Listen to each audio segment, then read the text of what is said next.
ჩვენ ყველა უშვებთ შეცდომებს. სულ პატარა შეცდომასაც შეუძლია შეცვალოს მოვლენები ჩვენს ცხოვრებაში. ამიტომ ჩვენ გამუდმებით ვფიქრობთ, თუ როგორ განვითარდებოდა ყველაფერი ესა თუ ის შეცდომა რომ არ დაგვეშვა.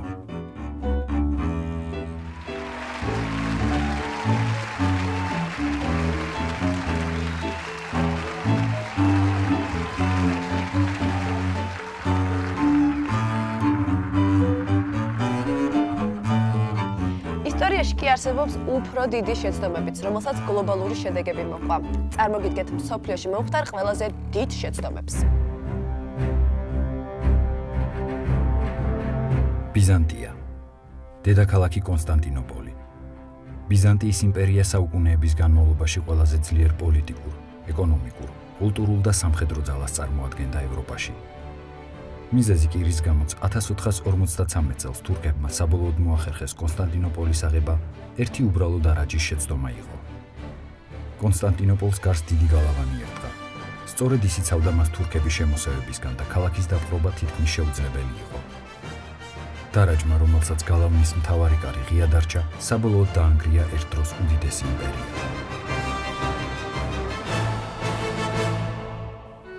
1812 წელს ნაპოლეონი რუსეთში ერთ-ერთი ყველაზე დიდი არმიით შეიჭრა და დარწმუნებული იყო გამარჯვებაში. ის ფიქრობდა, რომ ომი 20 დღეზე მეც არ გაგრძელდებოდა. ეს იყო მისი ყველაზე დამღუპველი შეცდომა. რუსეთზე თავდასხმის დროს ნაპოლეონმა არ გაითვალისწინა ორი გარემოება: მკაცრი ზამთარი და პარტიზანული მოძრაობა.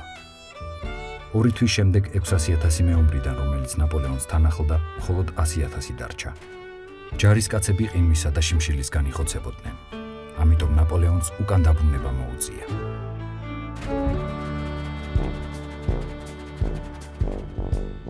ძალიან უცნაური და საბედისწერო შეცდომა დაუშვა ავსტრიის ჯარმა 1888 წელს თურქეთთან ომის დროს. ერთ-ერთი ბრძოლის წინ სტრატეგიის მიხედვით მთლიანი არმია ორ ნაწილად უნდა გაყოფილიყო და მოწინააღმდეგეები სხვადასხვა მხრიდან უნდა დაელაშქრათ. რამდენიმე დღის შემდეგ ღამით ავსტრიის ჯარის ერთმა ნაწილმა ბრძოლა დაიწყო, რის შედეგადაც 10,000 ადამიანი დაიღუპა. თუმცა ეს დაღუპულებიც ავსტრიელები აღმოჩნდნენ. ყველა მალევე მიხვდა, რომ საკუთარ მეორე დანაყოფს ებრძოდნენ. ეს შეცდომები მსოფლიო ისტორიას უკავშირდება. შედეგი, რაც ამ არასწორ გადაწყვეტილებებს მოყვა, ყველასათვის ნათელია. რაც შეეხება თანამედროვეობას, არც ჩვენს ეპოქას ჩაუვლია უშეცდომოდ. ზოგმა არასწორად მიღებულმა გადაწყვეტილებამ მილიონობით დოლარის ზიანი გამოიწვია. მას ასე ყველაზე ძვირადღირებული შეცდომები. 1962 წელს ბრიტანეთში დეკა რეკორდსის აღმასრულებელი დირექტორი დიკ როვი ფიქრობდა, რომ გიტარებიანი ჯგუფები უკვე აღარ იყო მოდაში. იმავე წლის ახალი წლის ღამეს ერთ-ერთმა ჯგუფმა კასტინგი დეკა რეკორდში გაიარა. 15 სიმღერის მოსმენის შემდეგ პროდიუსერმა ტონი მეჰმა ჯგუფი უარით გამოისტუმრა. მისი აზრით ეს უკვე მოძველებული და მოდიდან გადასული მუსიკა იყო.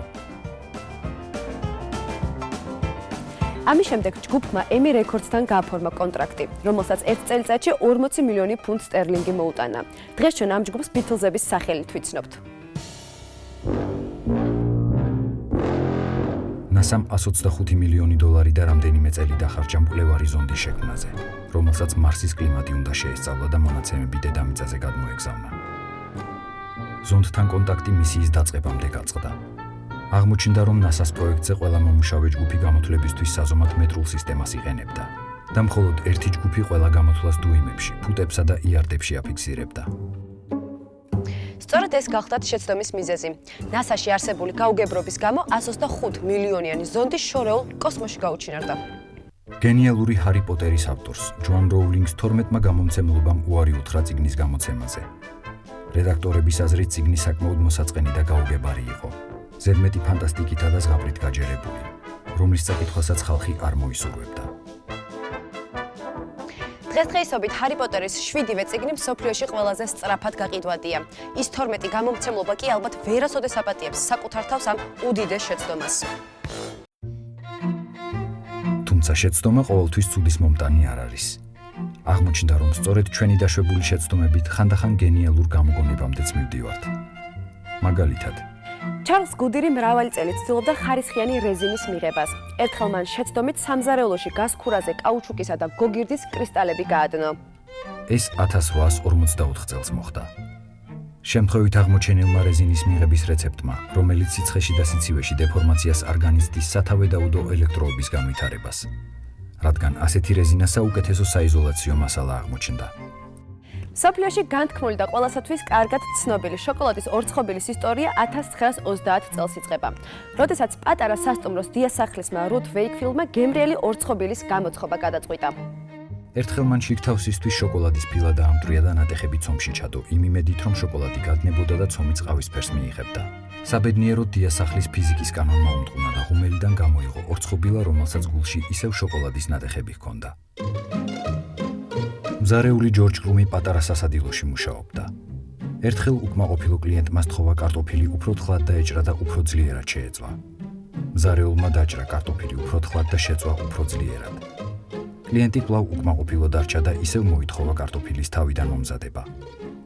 ბოლოს კრუმს მოთმინების ფიალა აევსო და საბოლოოდ კარტოფილი ზედმეტად თხლად დაჭრა და დაწვა. კრუმის აზრით კლიენტთან მსგავსი დამოკიდებულების გამო შეიძლებოდა სამსახურიდან გაეშვათ. ამიტომ მის პროფესიაში ეს დიდი შეცდომა იქნებოდა. თუმცა სიტუაცია სულ სხვაგვარად განვითარდა და ხრაშუნა კარტოფილით კლიენტი აღფრთოვანებული დარჩა. ასე შეიქმნა პირველი ჩიპსი. და ბოლოს მინდა მოგიყვეთ ერთი საბედისწერო შეცდომის შესახებ. ეს ამბავი 2010 წელს ერთ-ერთ ბრიტანელ ოჯახს გადახდა თავს. ცოლმა ლატარიაში ჯეკპოტი მოიგო. მოგებულმა თანხამ 181 მილიონი ამერიკული დოლარი შეადგინა. ეს ერთ-ერთი ყველაზე დიდი თანხა იყო გათამაშების ისტორიაში.